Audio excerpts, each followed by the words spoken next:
It's amazing that a tale from this long ago survives in any form at all. And when you think that it was dug up in pieces out of the dirt, that we can look at its reconstruction and actually see into its poetic structure, and even be able to admire some of its poetry, this is astonishing. What we have is only available in translation because there's so few who can read cuneiform, and even fewer who can read the ancient languages that it was written in.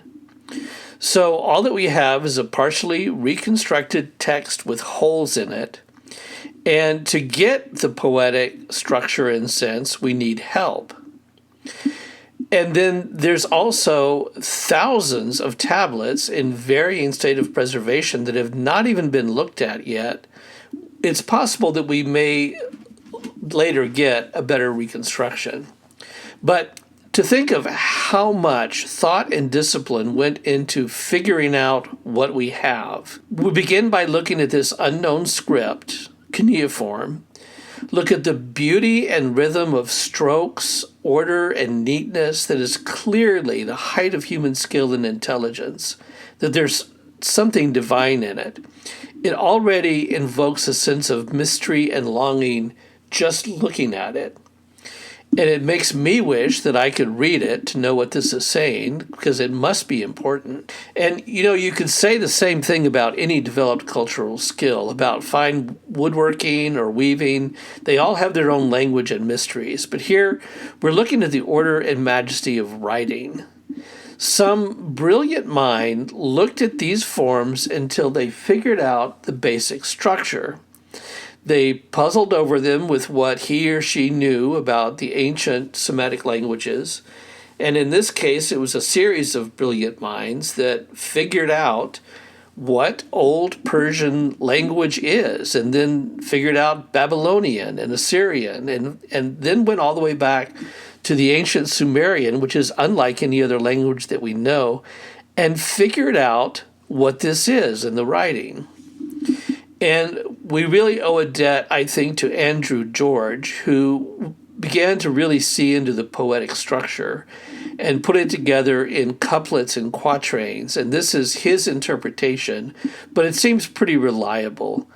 It shows that these were chanted songs with poetic repetition and dialogue. So to disentangle these markings into a poetic structure that sings and chants, that's as marvelous an accomplishment of human ingenuity, I think, in some ways, equal to its composition, which was a product of oral and written tradition over 2,000 years. And I want to read some examples of this poetic content that I think really is remarkable. These are the opening lines. He who saw the deep, the country's foundation, who knew the proper ways, was wise in all matters. Gilgamesh, who saw the deep, the country's foundation, who knew the proper ways, was wise in all matters. He explored everywhere the seats of power. He knew of everything the sum and wisdom. He saw what was secret, discovered what was hidden. He brought back a tale of before the deluge. He came a far road, was weary, found peace. All his labors were set on a tablet of stone. He built the rampart of Uruk the sheepfold, of holy Iana the sacred storehouse. See its walls like a strand and cord, few its parapet that none could copy. Take the stairway of a bygone era, draw near to Iana, seat of Ishtar the goddess, that no later king could ever copy. Climb Uruk's walls and walk back and forth. Survey the foundations, examine the brickwork. Were not its bricks fired in an oven? Did the 7 sages not lay its foundation? A square mile is a city, a square mile a date grove, a square mile is a clay pit, half a square mile the temple of Ishtar, 3 square miles and a half is Uruk's expanse. Find the tablet box of cedar. Release its clasps of bronze. Lift the lid of its secret. Pick up the tablet of lapis lazuli and read out the travails of Gilgamesh, all that he went through. Surpassing all other kings, heroic of stature, brave scion of Uruk, wild bull on the rampage. Going at the fore, he was the vanguard. Going at the rear, one his comrades could trust. So it's a pretty good first line. He who saw the deep. It suggests not only the meaning of the flood, but the meaning of all things, that he tested the limits of human life and looked into the minds of the gods. And of the great king of old, whose work is still unsurpassed, which is the great walls of Uruk, which were mighty walls in the old days. Go and pace it. Climb the stairway into another era. Go find the secret tablet of lapis lazuli with all the splendor of this civilization. And if we think of all the beautiful sculptured reliefs and some of the brilliant tile work that comes from this part of the world, you think, well, maybe there was a tablet somewhere that was not just clay, but actually carved precious stone that told this story. This whole prelude is the original contribution of Sinlekiunini. The old Babylonian began with surpassing other kings, which is what we read at the end. So he wrote this really marvelous introduction to it. And this is from the creation of Enkidu. They summoned Araru the Great One. You, Araru, created mankind, now fashioned what Anu has thought of. Let him be a match for the storm of his heart. Let them vie with each other so Uruk may be rested. The goddess Aruru heard these words. What Anu had thought of she fashioned within her. The goddess Aruru, she washed her hands, took a pinch of clay, threw it down in the wild. In the wild she created Enkidu the hero, offspring of silence, it strung by Ninurta. All his body is matted with hair. He bears long tresses like those of a woman. The locks of his hair grow thick as barley. He knows not a people, not even a country. Coated in hair like the god of the animals, with the gazelles he grazes on grasses, joining the throng with the herd at the water hole, his heart delighting with the beasts in the water. And then this is after Enkidu has been with the harlot for several days. This is what happened to him. When with her delights he was fully sated, he turned his gaze to his herd. The gazelles saw Enkidu. They started to run. The beasts of the field shied away from his person. Enkidu had defiled his body so pure. His legs stood still, though his herd was in motion. Enkidu was weakened, could not run as before, but now he had reason and wide understanding. And this is how Enkidu is going to describe Humbaba. I knew him, my friend, in the uplands, when I roamed here and there with the herd. For 60 leagues the forest is a wilderness. Who is there would venture inside it? Humbaba, his voice is the deluge. His speech is fire, and his breath is death. Why do you desire to do this thing? An unwinnable battle is Humbaba's ambush. My friend, how can we go to the forest of cedar? So to keep safe the cedars, Enlil made it his lot to terrify men. That is a journey which must not be made. That is a man who must not be looked on.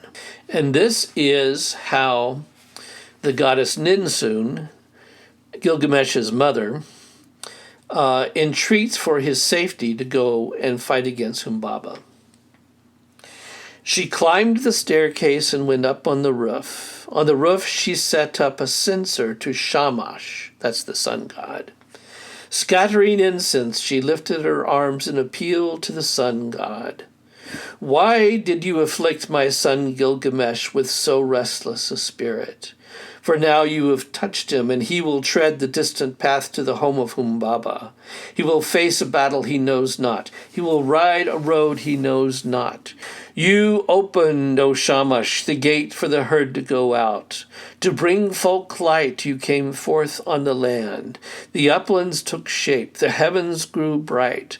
The beasts of the wild were stirred by your ruddy glow. At the coming forth of your light is gathered the crowd. The divine Anunnaki await your brilliance. Make for his feet a road of safety. Touch Enkidu so he goes before him, because he knows the way to the forest of cedar. He shall throw open a path, make the mountains passable.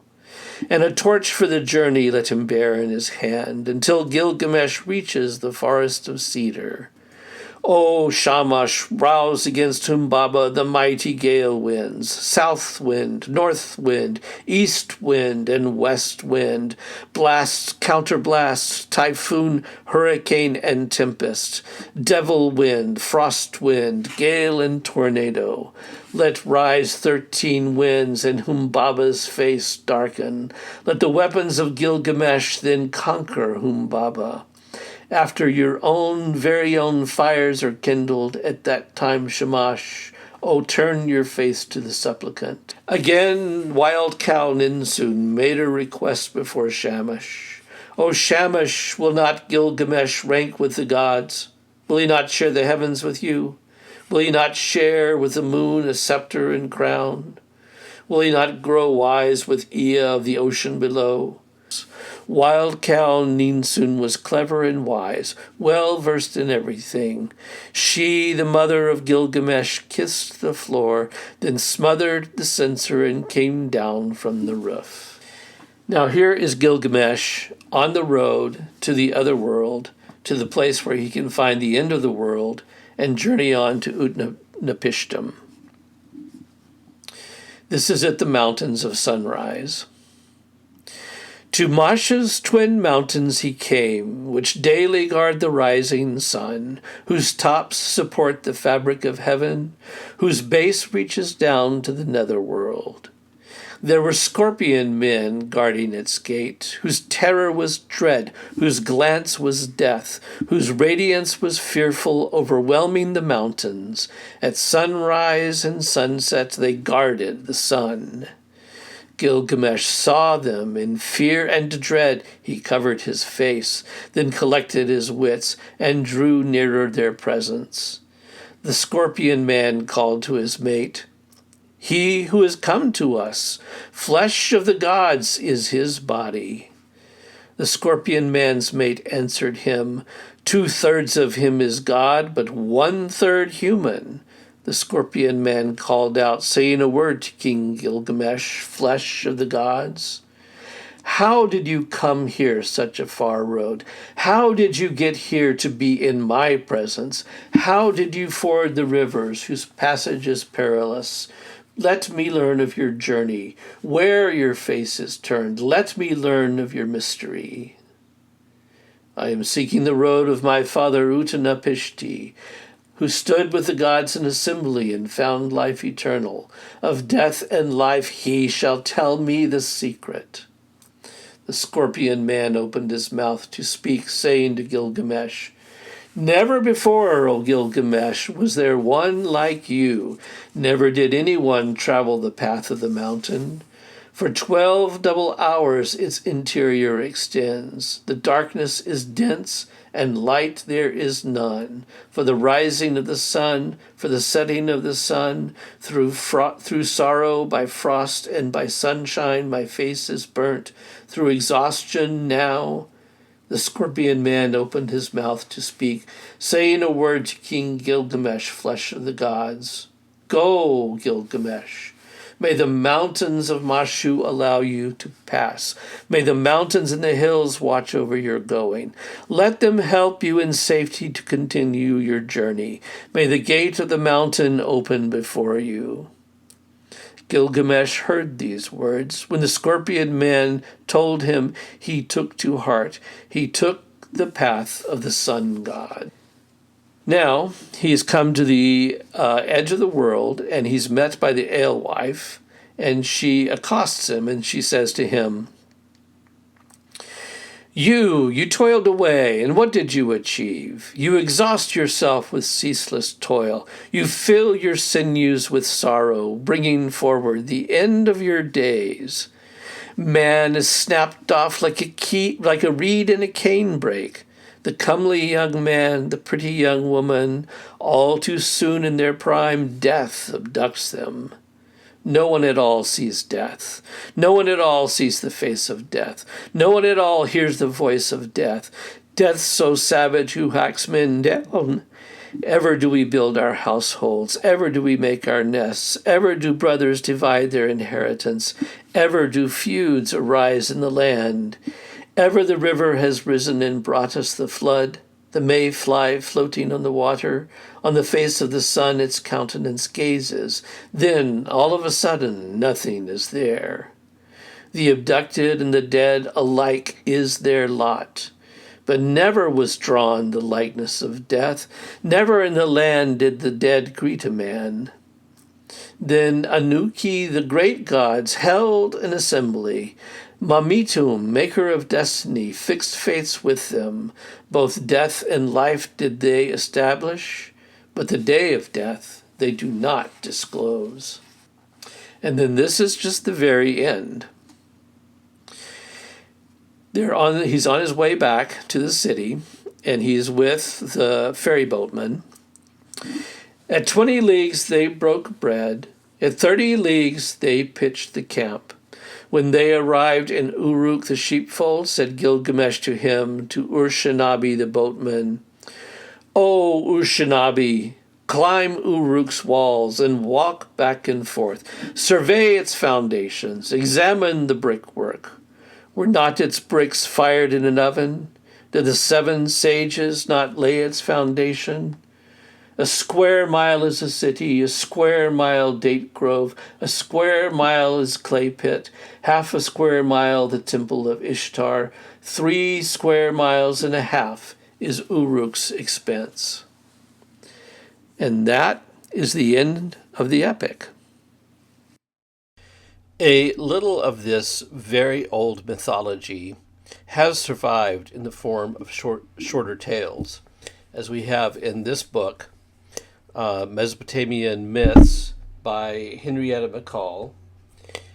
She outlines what we do have. The creation story begins with 2 primordial beings of the waters, one of the sea, this is Tiamat, and one of the waters under the earth, and this is Apsu. And they give birth to other gods, and there is discord and war among the gods. And Marduk comes to power in a later generation. Like Zeus, he is a storm god. He is the great bull of heaven.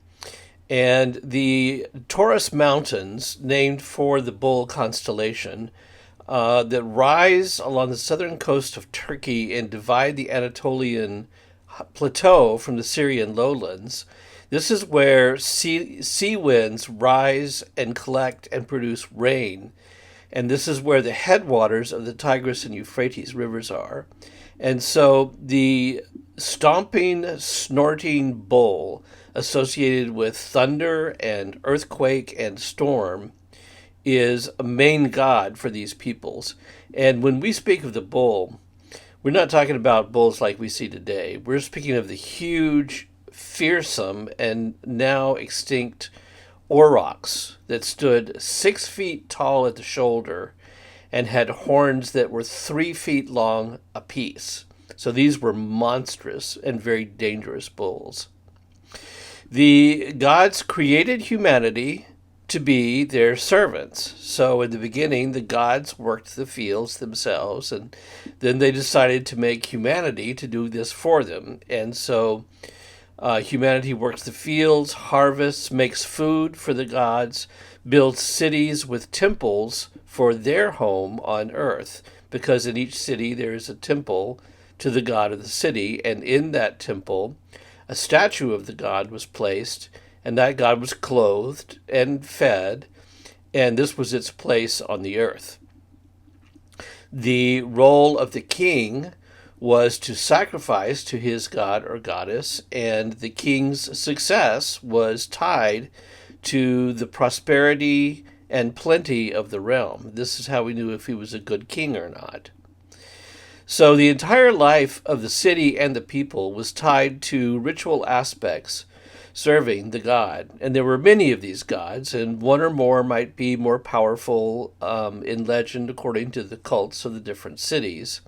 And one may assume the characteristics and powers of another, depending on the city. There's a tale of the flood that's separate from the one that Utnapishtim relates in Gilgamesh, but it follows the same outline.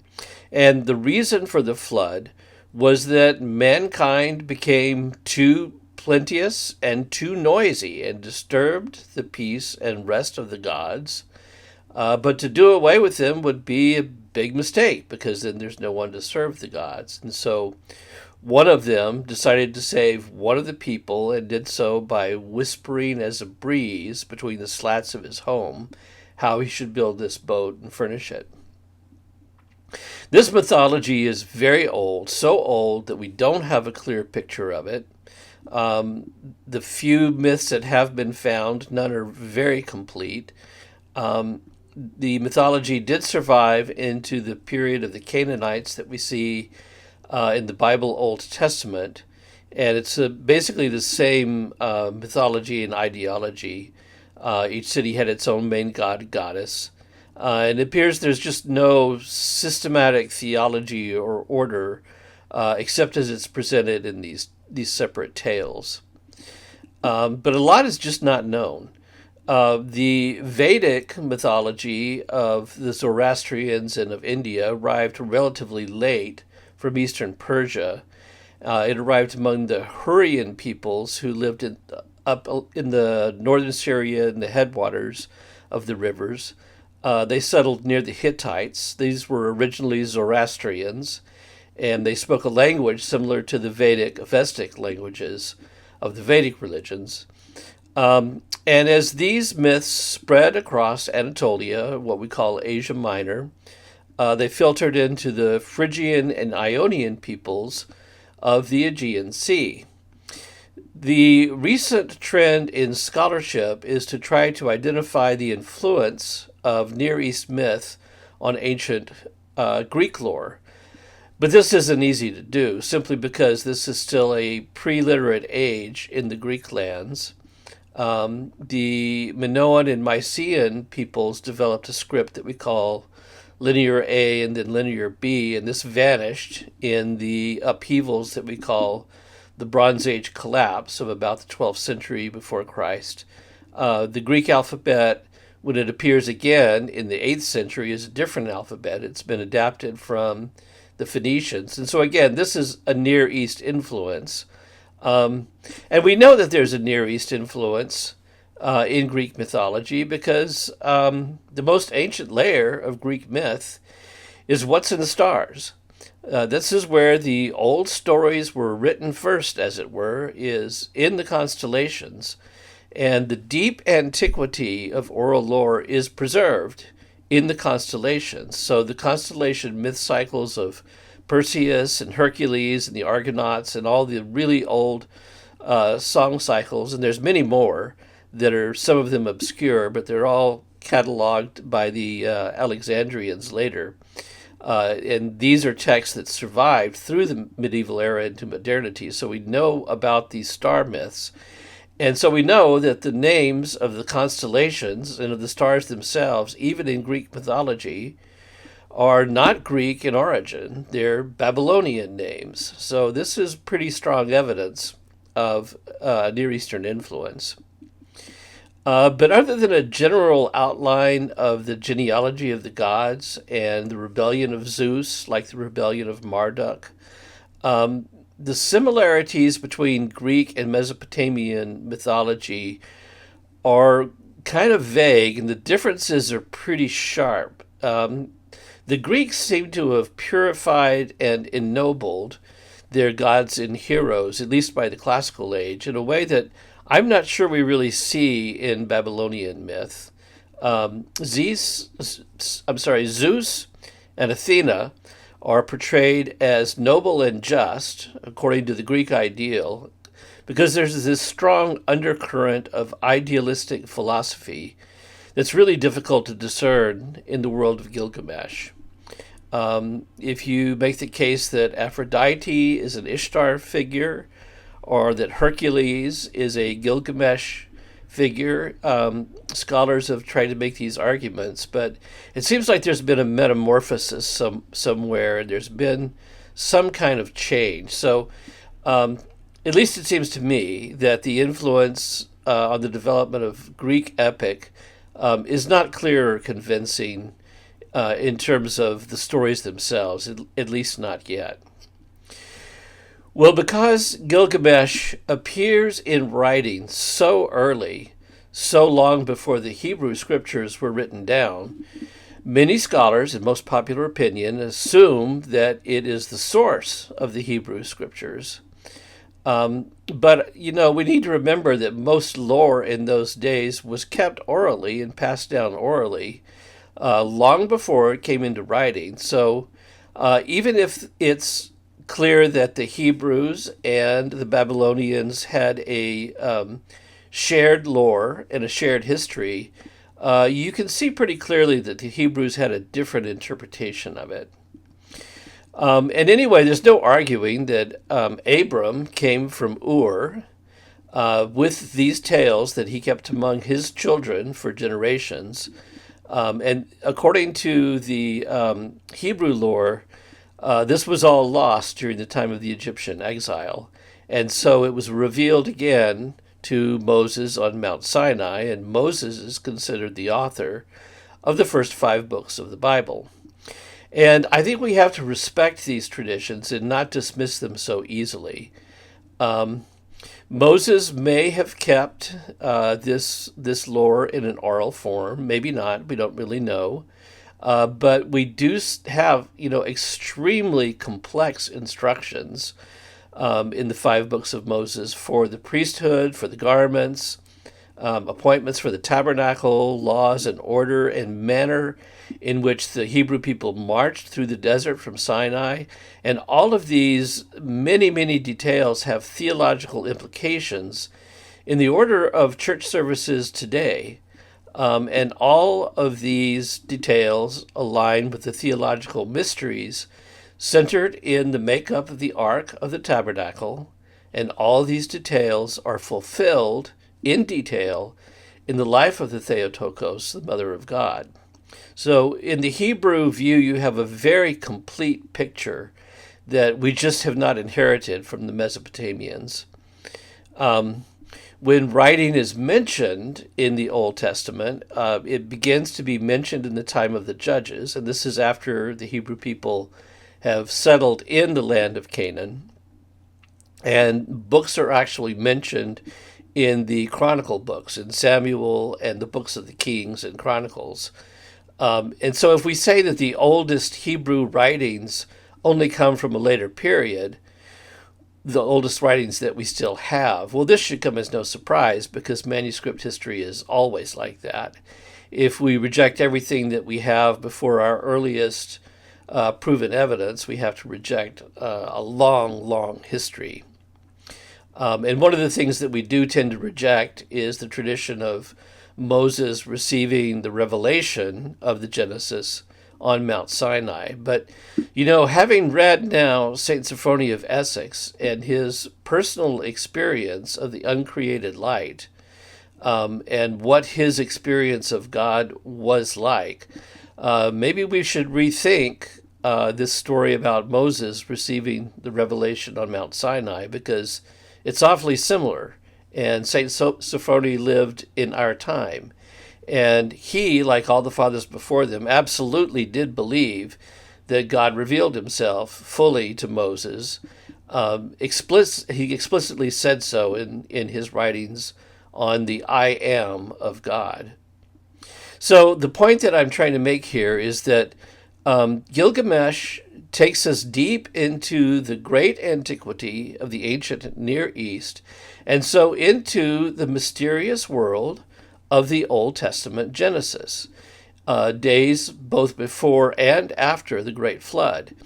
And all that's remembered that we have from before the deluge in Mesopotamian lore is this account of the creation of humanity to serve the gods, to work the fields, and build cities, the names of a few kings, ordering of ritual city centers in these cities.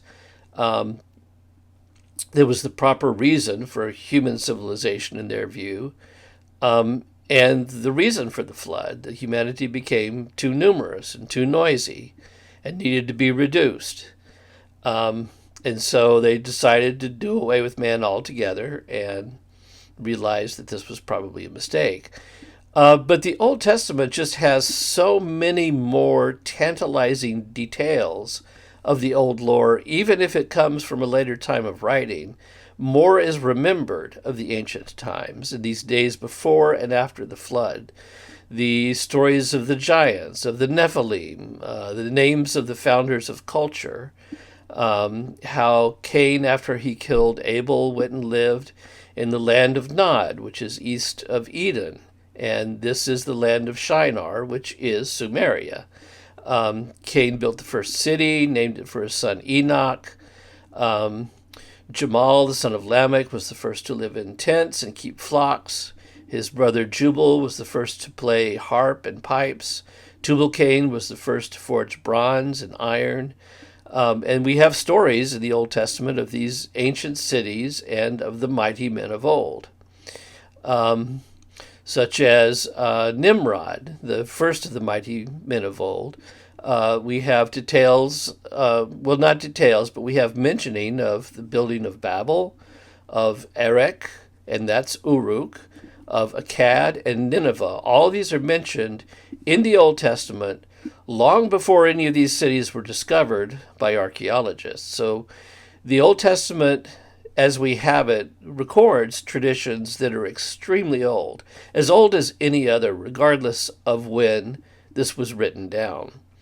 And we also see, in the book of Chronicles, we see a reference to a book of giants. And this book of giants was found among the Dead Sea Scrolls, the oldest copy of this book that we have. It's fragmentary, but it mentions the name of Gilgamesh, and he was one of the Nephilim.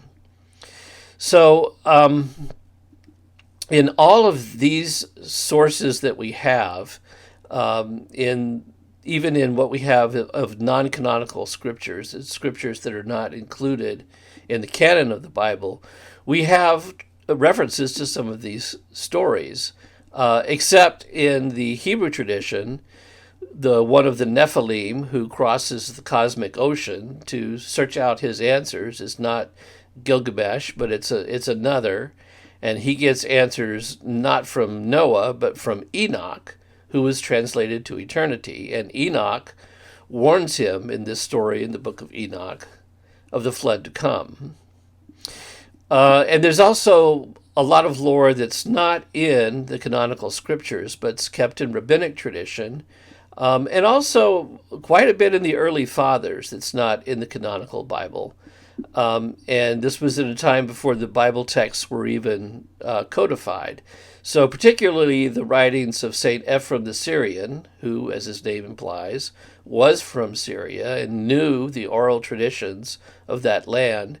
And in his commentary on Genesis, which we have, and it's a very lively read, he gives a lot of this lore of what he heard in his day of this ancient time, of the land of Nod, east of Eden, the land between the rivers. And that where Eden was is where Jerusalem is now. And we also see in the Old Testament that men and women before the flood lived very long lives. But it was not just their noise that bothered God. It was downright wickedness and criminal behavior that needed to be checked. And especially the inspiration of bad gods, demons. And so I wanted to talk about other epics before I talked about Gilgamesh, because I wanted to compare it to others. And what we see in Gilgamesh is a story that is not very inspiring concerning the gods. The gods are just not very noble. And this story is largely about defiance, the defiance of Gilgamesh. And defiance is part of the mythology of the Near East gods. So it's written within a context of a religion where even the gods test their limits with each other. They war with one another for domination. As Gilgamesh and Enkidu rise up against the gods, so do the gods rise up against each other. And we see this in the Greek theogony also. In this book by Father Stephen DeYoung, the Baal book, and he's looking into all the information about Baal and about the development of the Hebrew idea of Yahweh. And he points out that this is a phenomena of Near East religion, a rebellion from one of the gods, a storm god, often a bull god, whether it's Zeus or whether it's Marduk or whether it's Baal. He came to power by overthrowing the other gods, but as this story is presented in the Old Testament, this is Satan, and the development of the satanic character comes out of the stories of the rebellion of Baal. He points out that many scholars try to identify Yahweh with Baal, and he says this is a mistake. It doesn't follow the evidence. It's making up evidence that's not there. And he shows pretty clearly that this is actually one of the warnings of the Old Testament against getting involved in this Near Eastern religion, which the Hebrews were warned against again and again. So the characters of Gilgamesh and Enkidu are mighty, but not real noble, not real ennobling, but neither are the gods. Ishtar is presented as a temple prostitute, and even her father Anu admits this. And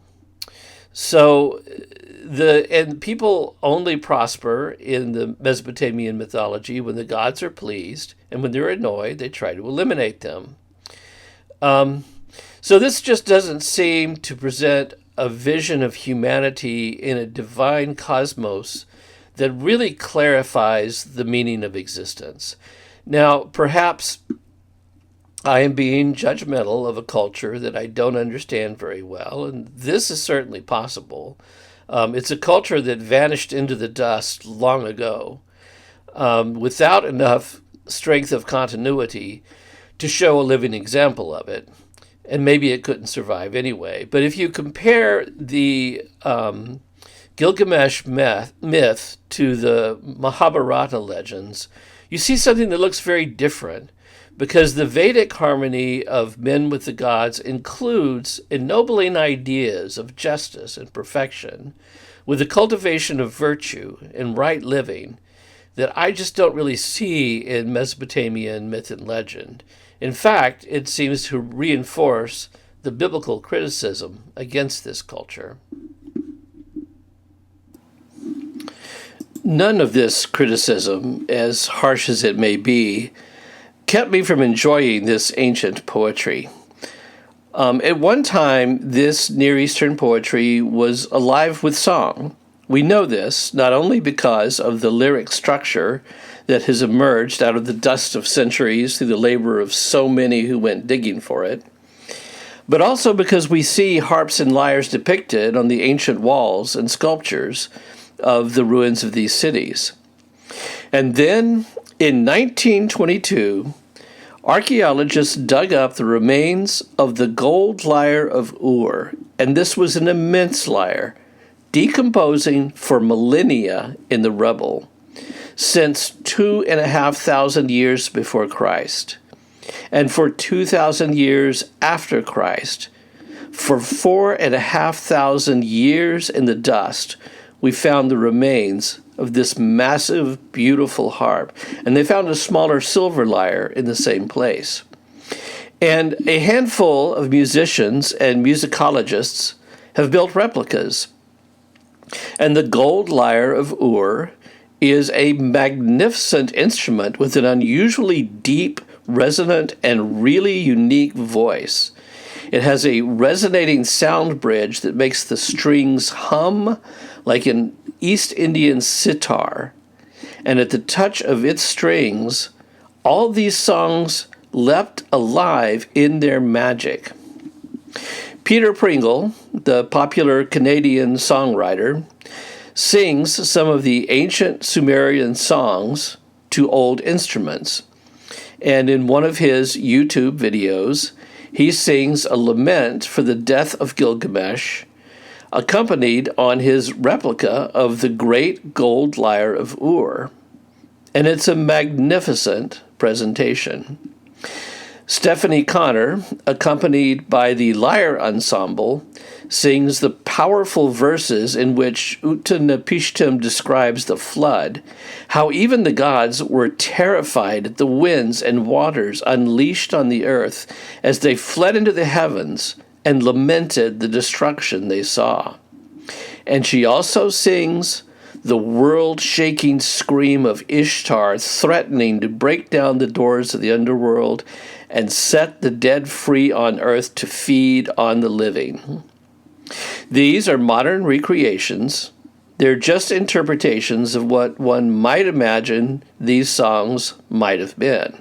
And they probably were not done like this, because these are all very dramatic moments stretched out in rather ornate melodies, not really appropriate for epic singing. I mean, a long epic recitation needs to move quickly and effortlessly over the lines of the story.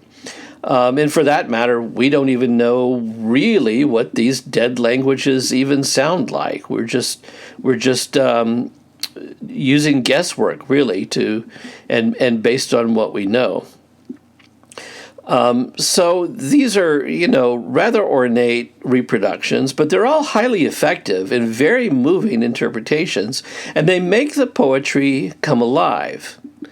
And so at least part of the reason that Gilgamesh doesn't stir us as deeply as does Greek epic, for example, is that a language without a voice anymore cannot really be heard. Song really is essential to the inspiration of the muse. And all my questions about what we have lost without the power of verse being part of the narrative, if we look at what we have learned from the really old epics, the ones that reach far back in the mystery of the ages, before the age of writing, we see that without music, the muse is not present. The chanted element of language, the poetry of language, the song that is hidden in speech needs to be brought out, or the tradition is not alive. Verse narrative is as essential to raising human understanding towards the divine as is food and drink for our souls. And this is why we encounter song in the divine liturgy. And everything that we encounter in the divine liturgy is presented in living psalmody, in the form and spirit of a music tradition of the Psalms that comes out of deep antiquity in the singing of psalms, which is a living art that never died. Ancient poetry was always sung. And if the living magic of language is the soul of poetry, music is its spirit. And after all, the ancient Semitic poetic tradition that we see in the common song tradition of the gold and silver lyres of Ur, the common tradition that is enshrined in the earliest pages of the biblical text, in the language of song, in the conversations between God and Adam, in the dialogues between Adam and Eve and their children with their Creator, that song tradition never died. And I'm talking about psalmic parallelism which is also the structure of the Gilgamesh epic. It's a common tradition. This begins with a single line of poetry, and the rhythm is made clear by the melody or by the chant. It arises out of the words themselves, where poetic ideas are expressed, and then complemented by a second line, which builds off the first. It might repeat with slightly different word order. It might comment on the first line. It might present an opposite idea of the first line. But it is in both the repetition and in the difference of the first line that the poetics develop. It's an antiphonal structure, like two voices echoing one another. This is the basic form of the Psalms and Proverbs and all of the Old Testament prophecies. It's the basis of Greek and Russian hymnography to this day, as it is of Latin Gregorian chant and the elegant Ambrosian quatrain, and it is the basic structure of the Gilgamesh poems, since the earliest Sumerian poems that we have. So after all, this song tradition did not die out. It survived in the Judaic song tradition and continues to this day in living psalmody.